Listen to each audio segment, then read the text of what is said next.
I am going to talk about how to plan a trip with your mother. So I do a lot of mother-daughter travel. We did 2 larger trips last year, and we are about to do another one soon. So this is a travel niche that I don't think gets maybe enough attention, and I know that for some it may be challenging to even think about, or maybe you just don't get along, and I totally get it. So whatever you want to take from this video, whether it's just general travel planning advice, you can insert your ideal travel companion if you like. But yeah, I have a close friend who travels with her mom, and I just think for those of you that are close to your mom, that this can be a really great way to deepen your relationship and focus on experiences and creating more memories, right? Because our moms are very special to us if you are close. Really special relationship, I think, the mother-daughter relationship.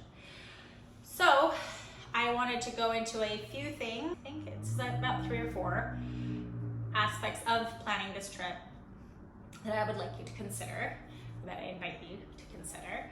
And the first is find out what you have in common. I mean, if you already get along, it's going to be a little bit easier, but you are different people, right? Of different generations, with different lifestyles. If you're both working, then obviously you're going to have to think of scheduling, or maybe your mother's retired and so she has more flexibility, and you have flexibility because you work from home, for example. But obviously figure out the schedule, so you're going to want to figure out the time frame, where you're going, about yourselves, and then about where you're going.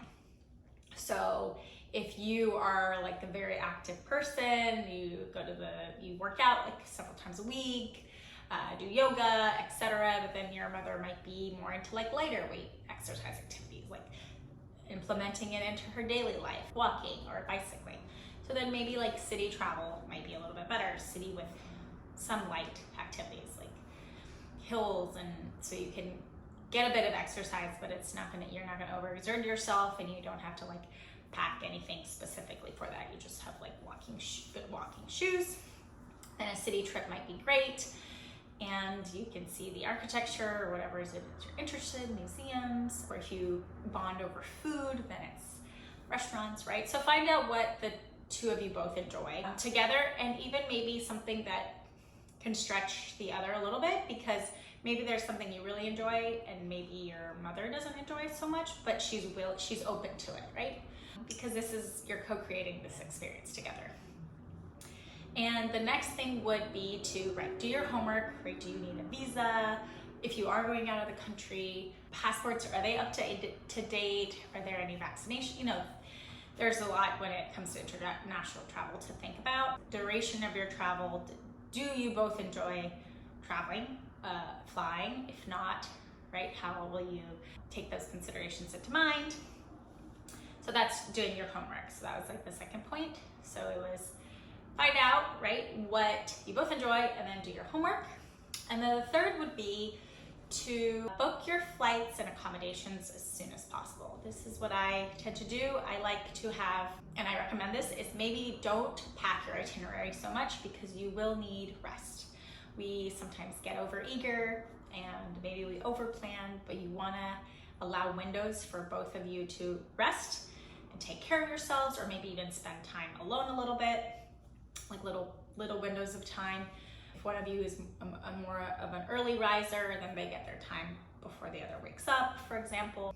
And also when you're doing your homework and thinking of what you enjoy, like do you both are your appetites in like different parts of the day, like stronger in different parts of the day, or do they align, right? And then this would also consider like dietary preferences and allergies. So that's part of like doing your homework also, is your day-to-day, because if you don't live together, then you might not always know about her day-to-day activities. Things might have changed, right? Or if you're not traveling together but you're meeting somewhere. Anyway, there's a lot to consider.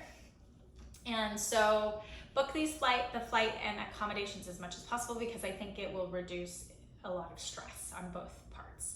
And because you're co-creating the experience, ask your mom to help you with something so you can contribute in both ways. Maybe she's great at researching. She wants to research like breakfast spots, then that's something that she can do. And maybe she doesn't drink, but you do, and maybe you wanna, there is a place you wanna grab like a cocktail or something, then you can look into that. Or you like museums, but she might not, right? So there's like maybe one museum you see and you both do it together, but then you're good for the rest of the trip, the time that you're together. So just book that, because if you have too much of your itinerary packed, I think it gets stressful and there could be frustrations on both parts. Both of you are not rested enough, and then if you're traveling abroad and there's time zones, maybe there's jet lag you have to account for. A lot to keep in mind, nothing different than if you were traveling with somebody else really. However, right, our mothers are older than us, so you want to take that into account. And then if they're great health, so, and even with the accommodations, maybe there's preferences that your mom has that you have, but it is, you are having this trip together. But I think sometimes in the end, maybe if you disagree on something, maybe it is okay and gracious to let your mother have, right, the final say. And then I guess the only thing, also the thing was like, just don't worry too much, because maybe spontaneity comes in, things happen, maybe there's an opportunity, maybe you meet like another mother-daughter while you're traveling. You want to allow some room for that, like to really connect with like locals. And maybe it depends on how introverted or extroverted you are, allowing time for you to get to really know your mom as a person. If you're, say, flying together, you could talk, you know, train, you can talk, like there, just allow for spaces for conversation to really get to know who she is as a person, because yes, they are our, like moms are our parents, but who were they before they had you? Like what was their upbringing like? Like if you don't know these things, it's a really good time to find out. And that is a way to like deepen the relationship and understand her better. And I think it makes us more compassionate if you are not a parent yourself, or you're going to be. Then I think it's really good to see their viewpoint. And I think that they will also appreciate you if you're making, you know, an effort, and then you'll have memories. Make sure to take photos together. I've noticed in my own travels, I have photos of my mom and of us together, but not as many of myself. So I remember that, you know, sometimes it's good to ask someone to take a photo for you of the two of you. Just keep those memories, like maybe obviously not be on your phone, like you want to be kind of like off it. You might need it for navigation or whatnot, but yeah, just like be present. If there are any questions you have about planning mother-daughter travel, make sure to put them in the comments below. My mom and I have been traveling, I would say, regularly in the last few years. I do see her much more often since I'm not in the restaurant industry anymore. It's a little bit easier. And even though she's far away, she lives far away, we do see each other quite often, and I'm really excited for our upcoming trip. And so those are the 4 things we'll cover, right? So first is find out what you both enjoy. Next is do your homework, where you're going, if it's not domestic, but even if it is domestic, maybe there's something that you need to know, right, about the city or place you're going to. 3 is book your flights and accommodations as soon as possible. And 4 is don't worry too much. So that's what I have for you. Thank you for being here. Make sure to enjoy my other videos and subscribe.